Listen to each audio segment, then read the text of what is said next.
সাইক্লোনে বিধ্বস্ত শ্রীলঙ্কা, শেষমেশ মানবিক মুখ দেখালো বিসিসিআই। বন্ধুরা, আপনারা যদি দেখতে চান তাহলে ভিডিওটি শেষ অবধি দেখতে হবে, চ্যানেলটিকে সাবস্ক্রাইব করে লাইক দিতে হবে এবং নোটিফিকেশন বেল আইকন দাবাতে হবে। সাইক্লোন ঝড়ে কার্যত তছনছ হয়ে গিয়েছে শ্রীলঙ্কা। ভয়াবহ এই প্রাকৃতিক বিপর্যয়ের জেরে শুধু সাধারণ মানুষের জীবনযাত্রায় বিপর্যস্ত হয়নি, ভেঙে পড়েছে দেশের আর্থিক পরিকাঠামো।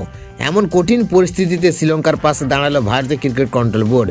বিসিসিআই একটি গুরুত্বপূর্ণ মানবিক সিদ্ধান্ত গ্রহণ করেছে, যা ক্রিকেটের গণ্ডি ছাড়িয়ে মানবতার বার্তা দিচ্ছে। বিসিসিআই ঘোষণা করেছে 2026 সালে টিম ইন্ডিয়া যখন শ্রীলঙ্কা সফরে যাবে, তখন নির্ধারিত সূচির পাশাপাশি একটি অতিরিক্ত টি-20 আন্তর্জাতিক সিরিজ খেলা হবে। শ্রীলঙ্কা ক্রিকেট বোর্ডের চেয়ারম্যান সামি সিলভা শুক্রবার এই সিদ্ধান্তের কথা আনুষ্ঠানিকভাবে নিশ্চিত করেছেন।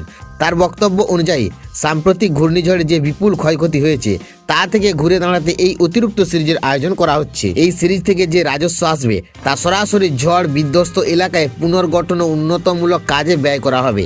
এর ফলে এদিকে যেমন উদ্ধার ও পুনরুদ্ধার কাজের গতি বাড়বে, তেমনি আর্থিকভাবে কিছুটা স্বস্তি পাবে শ্রীলঙ্কা ক্রিকেট বোর্ড। উল্লেখযোগ্য, 2026 সালে আগস্ট মাসে শ্রীলঙ্কা সফরে যাওয়ার কথা রয়েছে ভারতীয় দলের। প্রথমে এই সফরে শুধুমাত্র টেস্ট ম্যাচ অর্থাৎ 2025-27 বিশ্ব টেস্ট চ্যাম্পিয়নশিপ চক্রের ম্যাচের আয়োজন পরিকল্পনা ছিল।